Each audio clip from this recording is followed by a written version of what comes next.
Hormuz প্রণালীকে কেন্দ্র করে আরও তীব্র হয়েছে যুক্তরাষ্ট্র ইরান সংঘাত। এবার সৌদি আরবের একটি মার্কিন ঘাঁটিতে ব্যালিস্টিক ক্ষেপণাস্ত্র হামলা চালিয়েছে আইআরজিসি।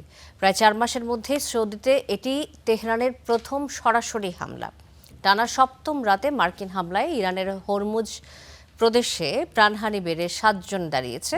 এদিকে বেসামরিক স্থাপনায় ক্রমবর্ধমান হামলায় গভীর উদ্বেগ প্রকাশ করে কূটনৈতিক উদ্যোগ জোরদারের আহ্বান জানিয়েছে জাতিসংঘ। ইরান জুড়ে মার্কিন হামলার প্রতিশোধ নিতে এবার সৌদি আরবে হামলা চালালো বিপ্লবী গার্ড বাহিনী আইআরজিসি। দেশটিতে অবস্থিত মার্কিন ঘাঁটিতে ব্যালিস্টিক ক্ষেপণাস্ত্র নিক্ষেপ করেছে তারা। প্রায় 4 মাসের মধ্যে সৌদি আরবে এটি তেহরানের প্রথম সরাসরি হামলা। আইআরজিসির অফিসিয়াল টুইটার অ্যাকাউন্টে ভয়াবহ বিস্ফোরণের ভিডিও প্রকাশ করা হয়। এতে দাবি করা হয় সৌদি ভূখণ্ডে অবস্থিত সমস্ত মার্কিন ঘাঁটিতেই বোমা হামলা হয়েছে। ক্ষয়ক্ষতির পরিপূর্ণ বিবরণ না দিলেও সৌদিতে ইরানের এই হামলার খবর দিয়েছে মার্কিন সংবাদ মাধ্যম এক্সিওস। বাহরাইন, জর্ডান, কুয়েত ও কাতারে থাকা মার্কিন ঘাঁটিতে নতুন করে ক্ষেপণাস্ত্র হামলা হয়েছে। আইআরজিসির দাবি, জর্ডানের মুয়াফফাক সালতি বিমান ঘাঁটিতে অবস্থানরত একটি মার্কিন যুদ্ধ বিমানেও আঘাত হানা হয়েছে।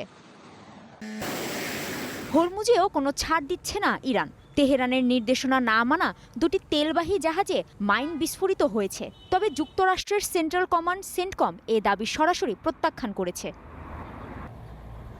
এদিকে টানা সপ্তম রাতেও ইরানের বিভিন্ন স্থানে হামলা চালিয়েছে যুক্তরাষ্ট্র। লক্ষ্যবস্তু করা হয় হরমুজ প্রণালীর উপকূলবর্তী হরমুজগান প্রদেশ। এই অঞ্চলের লারাক দ্বীপের সামুদ্রিক নৌ চলাচল নিয়ন্ত্রণ টাওয়ারেও ক্ষেপণাস্ত্র হামলা চালায় মার্কিন বাহিনী। বুশেহর পারমাণবিক বিদ্যুৎ কেন্দ্র কমপ্লেক্সের ভেতর নতুন হামলায় ক্ষয়ক্ষতির প্রমাণ মিলেছে স্যাটেলাইট ছবিতে।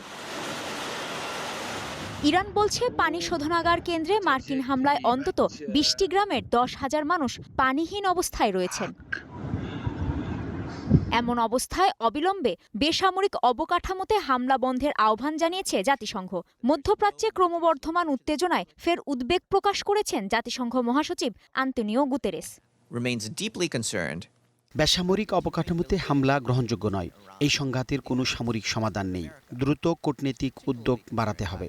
সেই সাথে হরমুজ প্রণালীতে আন্তর্জাতিক নৌ চলাচলের স্বাধীনতা নিশ্চিত করতে হবে।